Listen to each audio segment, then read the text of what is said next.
intumwa za Yesu ntabwo zigeze zigisha ngo bazikomera amashyi, ahubwo zagiye zigisha, ahubwo bakagira gute bakazikurubana, bamwe babaciye imitwe, abandi babakireza inyero, abandi babaga uruhu, babaga nk'ubaga urukwavu.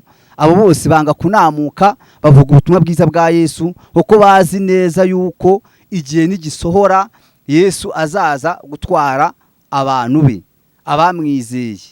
Uko yavuze ngo nubwo yaradusabiye aje ngo nago nsabira abangaba bonyine mu 17 ngo ndasabira n'abazumva ijambo bigisha, twigisha ijambo twigisha bakaryizera, bakizera ko Yesu ari umwami n'umukiza. Abo ngabo nabo Yesu yasize agize gute, yasize abasabiye.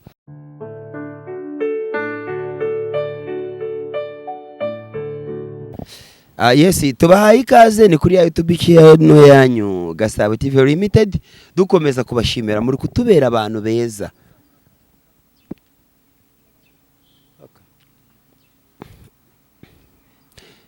Twagiye Yes, tubahaye ikaze ni kuri YouTube channel yanyu Gasabo TV Limited, ndetse ubushize hari ibintu bimwe mwagiye mutubwira. Hari abantu barebye ikiganiro cya Aimable, Pastor Aimable International, wari watubwiye ko akeneye kugira bese babona ngo avuga neza kandi avugisha ukuri atajya ku ruhande. Yari yatubwiye byinshi cyane bijyanye n'ukuntu we yabonaga kuba amwidini rimwe ku ruhande ubusanga wenda bakwemera bakaguha ikaze ugakora icyo ushaka, wagira muri indi dini ugasanga ntago bishoboka. Aratuganiriza uyu munsi rero abantu bavuga ati wazatugaruriye uriya mupastere akatubwiriza ijambo ry'Imana, bivuze ngo byanga byakunda pastor. Ari abantu bagukunze kuri YouTube channel yacu, ndetse bifuza yuko wagaruka ukababwiriza ijambo ry'Imana. Ni muri ubwo buryo twagutumiye kugira ngo garuke, kandi twagushimiye ko wemeye ubutumire bwacu. Imana iguhe umugisha. Ubu ugiye kwibwira abantu, nge nta kindi kintu ribuze kongera kuvuga, ubundi ukomeze ubabwira ijambo ry'Imana. Urakoze nyakubahwa munyamakuru, kandi ndashimira n'abantu bumvishe ikiganiro bakifuza ko nagaruka kugira ngo tugane no ku ijambo ry'Imana. Wenda atabashije kugikurikirana, nitwa Pasiteri Umoza Aimable, nkaba n'Umupasiteri International, nta mupaka ngira mvuga ubutumwa ahantu hose nk'uko Yesu avuze ngo mugende mwigisha amahanga yose. Rivuga ngo ikoranabuhanga ryaragikemuye. Nari nagize ikibazo cy'ukuntu nagera muri Amerika, uko nagera wenda nko muri Amerika, mu Bushinwa, hehe, ariko ndatekereza ko social media icyo yakoze yaragikemuye. Ubu ndimo ndabwiza n'abantu bo muri Amerika barimo baranyumva. Ubwo rero ni byiza. Uyu munsi nifuje ko twaganira ku ijambo ry'Imana, tukaganira kuri misiyo ya Yesu, ikintu cyazanye Yesu mu isi. Nicyo nshaka kugira ngo tuze kuganiraho tunyuze mu ijambo ry'Imana, ngira ngo abantu bafata akanya bubaha Imana, tuganire ku ijambo ry'Imana, cyane cyane ku cyazanye Yesu mu isi, nabo yasigiye ubutumwa kugira ngo babukwirakwize ku isi hose. Ndumva muri makeya ari cyo ngira ngo tuganireho twumva ijambo ry'Imana.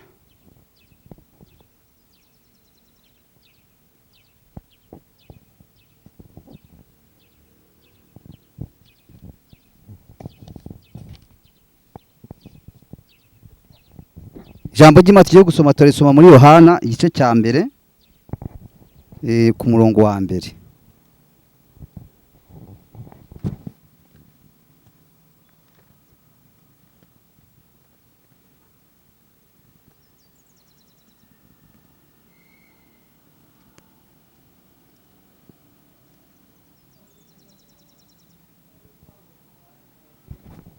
Muri Yohana igice cya mbere, umutwe w'amagambo aratubwira ngo Yesu Kristo ari we jambo ry'Imana ahinduka umuntu.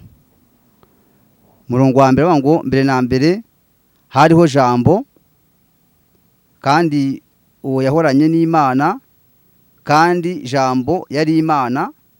Uwo yahoranye n'Imana mbere na mbere. ibintu byose niwe wabiremye, ndetse mu byaremwe byose nta na kimwe kitaremwe nawe.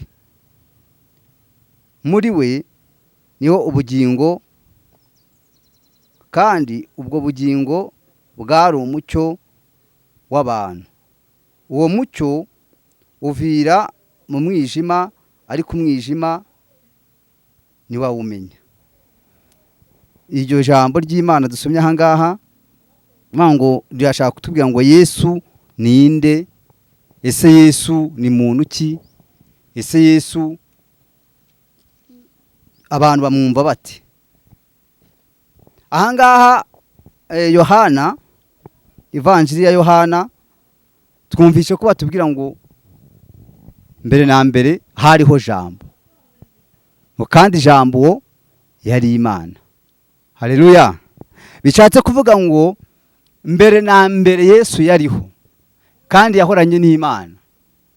Hari abantu baca ku ruhande bakavuga ngo Yesu ngo buriya ngo ni umuntu nk'abandi, abandi bakavuga ngo Yesu ni intumwa.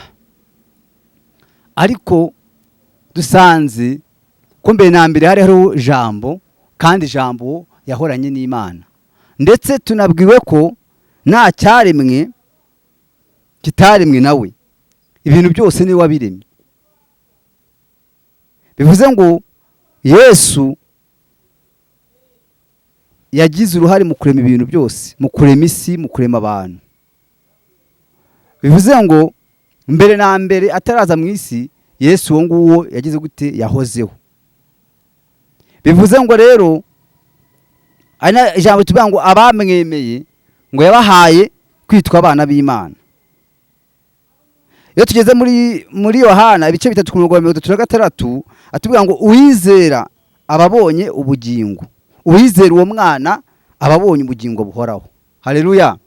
Bivuze ngo ubonye Yesu akamwizera aba abonye ubugingo bugize gute? Buhoraho. Bivuze ngo Yesu niwe bugingo. Abamwizeye ngo bakizera izina rye, yabahaye ububasha bwo kwitwa abana b'Imana. Niyo mpamvu umukristo nyakuri ari umwana w'Imana. Yesu yaduhaye ubwo bubasha. Bavuga ngo uwizera uwo mwana ababonye ubugingo. Haleluya. Birangije Yesu ajya kwigisha, atangira kwigisha, abantu batangiye kumujyaho impaka, kavuga atari kusuriya ko tuzi ko ariho kwa Yosefu na Mariya, avuga ko kiriya kivumu cyarahijya, se ko ari umubaji ko tumuzi ko ari utubarize intebe twicaraho, wenda naho ko n'amaserikare y'abapfuye. Uyu muntu mwaba gute ko uyu muntu Yesu uwo nguwo ni igitangaza gute? Bese bamushidikanyaho cyane. Haleluya. Ariko byani ngomba ko bamushidikanyaho, kuko Yesu yaje mu bintu bidasanzwe. Yesu yabyawe n'umugore, ariko ntabwo yabyaye ku bushake bw'umugore n'umugabo. Niyo kintu cyacanze abantu. Abayuda niyo mpamvu banze kujya gute? Banze kumwemera. Avuga ati ntabwo uyu muntu twamwemera kubera ko ntabwo ibiri ari byo, ntabwo turamuzi rwose, ntabwo ari Mesiya. Yesu ngo rimwe yagiye gucya agenda ajya mu rusengero, aratambuka babona arenze aho abandi bantu bicaraga, babona aratambutse ageze ku ruhimbi, aragiye ahantu abayuda barasize intebe ya Mesiya, Yesu ayicaraho. Yesu ayicayeho avuga ati do sumira wa muntu, sumira bwa bwibone bwiwe, buriya se ko yicaye ku ntebe ya Mesiya, ibyo Mesiya ari kuzatubwira uyu nguyu arabitubwira. Kubera ko ntabwo bigeze bemera ko Yesu baba ngo Inazareti, ariko ngo we muvuga ngo Yesu ngo uwo nguwo ni umwana w'Imana, Inazareti ari ikintu kiza cyahava? Nta kintu cyahava. Noneho iyo tugeze mu bice 7, hari mu bice 7 bya Yohana, nibanze ku ivanjiri ya Yohana mu bice 7, reka nabo tuhasome n'ukuntu bapfuye Yesu bamushidikanyijeho cyane bagera naho bamupfa. Umutwe w'amagambo atuye ku murongo wa 25 uratubwira ngo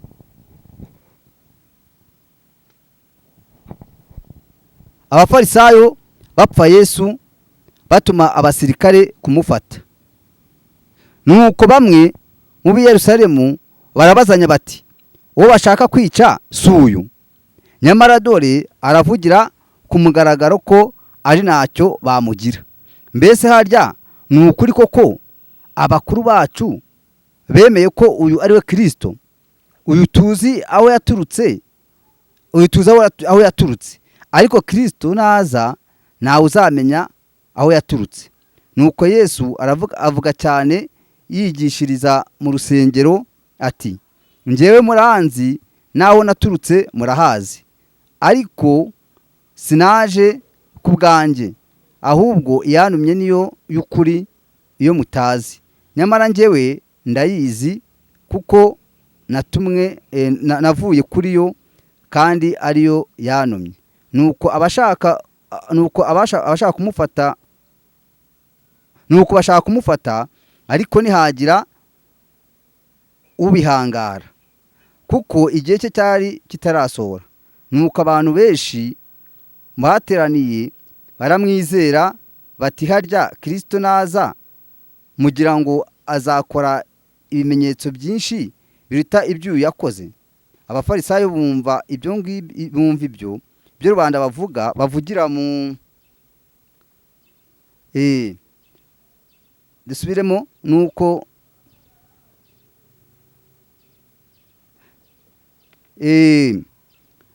tuze ku murongo wa 28. Nuko Yesu avuga cyane yigishiriza mu rusengero ati, njyewe murazi naho naturutse murahazi, ariko sinaje ku bwanjye, ahubwo iyantumye niyo y'ukuri iyo mutazi. Nyamara njye ndayizi kuko navuye kuri yo kandi ariyo yantumye. Nuko bashaka kumufata ariko ntihagira ubihangara, kuko igihe cye cyari kitarasohora. Nuko abantu benshi mu bateraniye baramwizera bati, harya Kristo naza mugira ngo azakora ibimenyetso byinshi biruta ibyo yakoze? Abafarisayo bumva ibyo rubanda bamuvugira mu byongorerano. Nuko abatambyi bakuru n'abafarisayo batuma abasirikare ngo bamufate. Wenda ni amagambo maremare, ariko ntabwo yose umwanya bari mutoya, ariko ruvuga ngo Yesu avuga ubutumwa ntabwo abantu bamwemeye. Haleluya. Bivuze ngo rero Yesu niwe databuja w'ukuri kandi niwe wadutumye. Bishatse kuvuga ngo niba Yesu ubwe bataramwemeye, natwe birashoboka ko batatwemera. Nta nubwo birashoboka ko natwe ntago batwemera. Ariko mu by'ukuri twebwe nk'abakozi b'Imana twahawe misiyo na Yesu kugira ngo twamamaze ubutumwa bwiwe, kugira ngo tuvuge ubutumwa. Ndetse mu bice 17 yasize anadusabiye. Ndetse ari ibintu Yesu yatubwiye, aratubwira ngo mumenye yuko mbatumye muri nk'inama mu birura. Haleluya. Bivuze ngo rero Yesu ntabwo adutumye mu bantu beza gusa, ahubwo avuga ngo mbatumye muri nk'inama mu birura. Niba ngo bazabakubita ndetse ngo bazabasora no mu masinagogi. Niko ijambo ry'Imana ritubwira, ukomeje niko ubibona. Bivuze ngo rero abantu tugomba kuvuga ubutumwa bwiza ntabwo badufite, kuko abanyabwoba n'abatizera abo ngabo ntabwo bazahabwa ubugingo buhoraho. Niba ngo Yesu rero niwe waduhaye urugero rwiza, avuga ngo mugende mu mahanga yose muvuge ubutumwa, abemera mu babatize. Ntabwo atubwiye ngo mugende muvuge ubutumwa babakomera amashyi, babagaburira inyama nziza, babagaburira ibyayi byiza, uko hari uzagera ukajya kuvuga ubutumwa bakanagukubita. Ibyo ngibyo twebwe tubyiteguye, kuko niyo mpamvu ngo mu minsi y'imperuka hazazaho ibihe birushya. Abantu bazabikunda badakunda nababo. Bivuze ngo rero Yesu nta kintu kimwe kirimo kuba ku bantu atavuze. Yabwiye abigishwa arabateguza, arababwira ati bazabakubita mu masinagoge, bazabasohoramo. Kandi byarabaye uko bagiye bakurubana n'ibiki byose. Intumwa za Yesu ntabwo zigeze zigisha ngo bazikomera amashyi, ahubwo zagiye zigisha, ahubwo bakajya gute, bakazikurubana. Bamwe babaciye imitwe, abandi babakireza inyero, abandi babaga uruhu, babaga nk'ubaga urukwavu. Abo bose banga kunamuka bavuga ubutumwa bwiza bwa Yesu, kuko bazi neza yuko igihe nigisohora Yesu azaza gutwara abantu be, abamwizeye. Uko yavuze ngo nubwo yaradusabiye, aje ngo ntago nsabira abangaba bonyine mu 17 ngo ndasabira n'abazumva ijambo bigisha, twigisha ijambo twigisha bakaryizera, bakizera ko Yesu ari umwami n'umukiza. Abo ngabo nabo Yesu yasize agize gute, yasize abasabiye. Ntabwo yatubwiye ngo twebwe tuzagenda ngo twigisha ahantu badukomera amashyi, niba ngo batugomba gukubitwa, niba ngo batugomba gucirwa mu maso, tugomba gucirwa imyenda. Nuvuga ngo gukurikira Yesu ntabwo byoroshye bene data. Haleluya. Bivuze ngo gukurikira Yesu ni ukwihara, ugahara amagara yawe, ugakurikira umwami Yesu. Bese tugakorera isi nk'abayivamo, tugakorera ijuru nk'ajya gute, nk'abaryinjiramo. Rero hari abantu birirwa ngo bafunze isengero, ngo kuva barafunze isengero, ngo Imana yaratsinzwe, ngo ntabwo dukomeza gusenga, ngo tuzasengera hehe. Urusengero rwa mbere ni umutima w'umuntu. Njya mubwira abantu bose batagisenga ko bafunze isengero. Abo ngabo zira ni isengero zubatswe n'intoki z'abana b'abantu bafunze, ariko urusengero rwa mbere ruri mu mutima wacu. Tugomba gusengera mu mitima yacu. Kandi noneho urumva ko yabwiye ngo bazabirukana, niba birukana mu mudugudu umwe muzajye mu wundi. Niko Yesu yabwiye abigishwa be. Bivuga ngo natwe rero niba utakibasha kuvuga ijambo ry'Imana mu rusengero, nawe ukubujije kugenda wajya n'ahantu ukabwiriza abantu, wajya muri butike ukamubwira ko Yesu ari umwami n'umukiza, yabyizera. Ubwo ngubwo ubutumwa bwawe bukabura tambutse. Wajya gusura abantu mu rugo ukabwira ko Yesu ari umwami, kandi ukabwira ko igihe cyegereje, ko tugomba kwihana tukiyeza kugira ngo Yesu naza kudutwara azasange twiteguye. Ndumva muri makeya misiyo ya Yesu mu isi ni iyo ngiyo, kwari kugira ngo abwize abantu ubutumwa bwiza. Nubwo ijambo ry'Imana ngo yaje mube ntibamumenya. Bivuze ngo abayuda na n'uyu munsi baracyategereje ko Mesiya azaza, ariko twebwe twaramwizeye. Ariyo mpamvu agakiza kahindukiye mu banyamahanga, abayuda bamaze kukanga kaza mu banyamahanga. Ariyo mpamvu ubu ngubu natwe turimo kuvuga ijambo ry'Imana, ntago twebwe byari rigenewe abayuda, ariko twebwe nitwe abayuda, twabaye abayuda nyakuri kwako twumvishe ijambo ry'agakiza tukaryizera. Muri makeya rero bana umwana uduteza amatwi, ni iryo jambo nagira ngo mbagezeho. Kandi mwizere Yesu, abantu muve mu rungabangabano, abantu mwe kumva ko barafunze isengero zira twubakishije intoki zacu, zubakishije amatafari n'ibiki byose n'amakaro, ziriya ni isengero kuko twubahiramo Imana. Ariko mu gihe zifunze, umutima wawe nibwo rusengero rwa mbere. Senga Imana, wegera Imana, ahubwo dusheho kwegera Imana, kuko tugeze mu bihe birushya. Ntabwo ibihe birushya bizasohora mu biti cyangwa se mu ndabyo cyangwa se mu matungo, bigomba natujya gute kudusohoreraho. Ndumva rero muri makeya nagira ngo dusoze dusenga Imana kubwira ijambo. Data twese wo mu ijuru, uri Imana y'ukuri, kandi uri Imana ikomeye, kandi uri Imana ihambaye. Kano kanya ndasenze cyane kugira ngo abantu bumvishe ijambo ryawe bakaryizera. Abo ngabo baba hanze y'igihugu, imbere mu gihugu, ubahe umugisha mu izina rya Yesu. Bagirire neza, kandi ku munsi w'amakuba n'ibyago ujye wibuka ko bumvishe ijambo ryawe kandi bakaryizera. Komeza kuturinda no kutugirira neza, kandi imitima yacu ari urusengero ruzima kandi rukomeye, ukomeze kuyihumuriza, kandi Mana utinde gucika intege. Ndasengera ababyumvishe bakakwizera Mana, kugira ngo bandike mu gitabo cy'ubugingo, bakure mu gitabo cyo kurimbuka, ubashyire mu gitabo cy'ubugingo. Urakoze kubyumvishe kandi ugize neza. Kigwejuru kuri Imana, icyo n'utwaye kunze kwibyawe, mbyambaje nizeye mu izina rya Yesu. Urakoze. Amen.